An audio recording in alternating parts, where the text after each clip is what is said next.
रक्षाबंधन का त्यौहार आज पूरे देश में धूमधाम से मनाया जा रहा है। सुबह से ही सड़कों पर राखी बंधवाए भाई और राखियां और मिठाइयां लेकर भाइयों के घर जाती बहनों की चहल पहल है। लेकिन क्या आप जानते हैं कि इस त्योहार की शुरुआत सगे भाई बहनों ने नहीं की थी।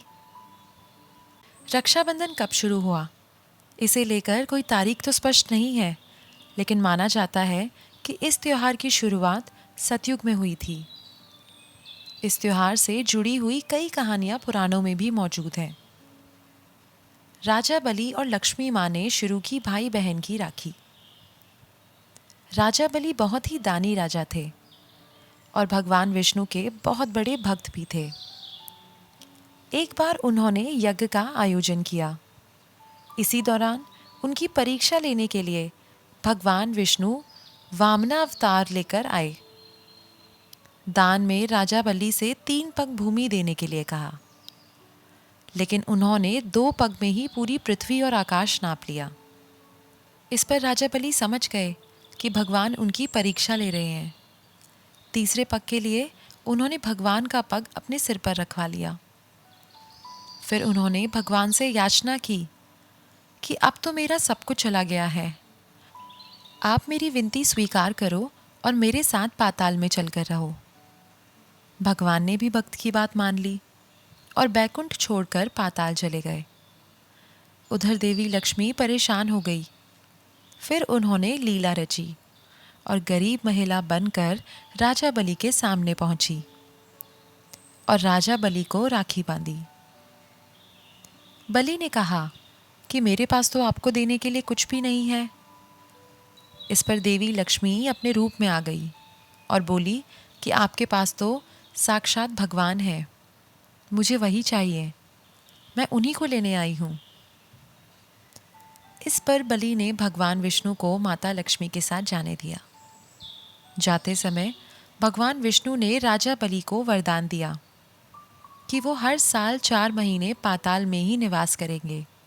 ये 4 महीना चतुर्मास के रूप में जाना जाता है, जो देवशयनी एकादशी से लेकर देव उठानी एकादशी तक होता है। राखी से जुड़ी एक और सुंदर घटना का उल्लेख महाभारत में मिलता है।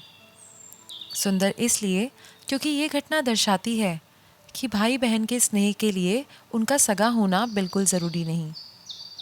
कहानी है कि जब युधिष्ठिर इंद्रप्रस्थ में राजसूय यज्ञ कर रहे थे, उस समय सभा में शिशुपाल भी मौजूद था। शिशुपाल ने भगवान श्री कृष्ण का अपमान किया, तो श्री कृष्ण ने अपने सुदर्शन चक्र से उसका वध कर दिया।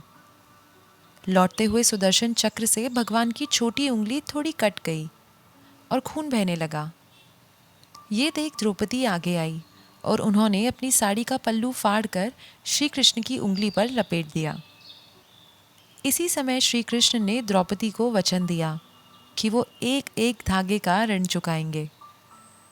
इसके बाद जब कौरवों ने द्रौपदी का चीरहरण करने का प्रयास किया, तो श्री कृष्ण ने चीर बढ़ाकर द्रौपदी के चीर की लाज रखी। कहते हैं जिस दिन द्रौपदी ने श्री कृष्ण की कलाई में साड़ी का पल्लू बांधा था, वो श्रावण पूर्णिमा का दिन था। राखी की एक और कहानी भी है। पांडवों को महाभारत का युद्ध जिताने में रक्षा सूत्र का बहुत बड़ा योगदान था।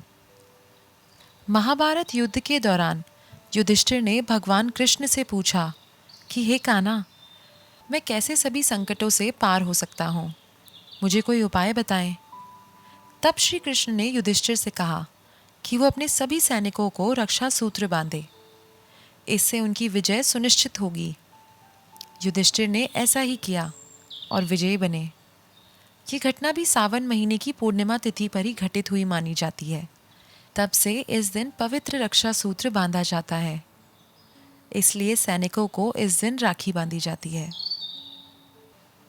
भविष्य पुराण में एक कथा है कि वृतासुर से युद्ध में देवराज इंद्र की रक्षा के लिए इंद्रानी शची ने अपने तपोबल से एक रक्षा सूत्र तैयार किया और श्रावण पूर्णिमा के दिन इंद्र की कलाई में बांध दिया। इस रक्षा सूत्र से देवराज की रक्षा हुई और वो युद्ध में विजयी हुए। ये घटना भी सतयुग में ही हुई थी। तो कैसी लगी आपको ये वीडियो? अगर आपको ये कंटेंट पसंद आया तो वीडियो को लाइक ज़रूर कीजिए, चैनल को सब्सक्राइब कीजिए। And happy Rakshabandhan.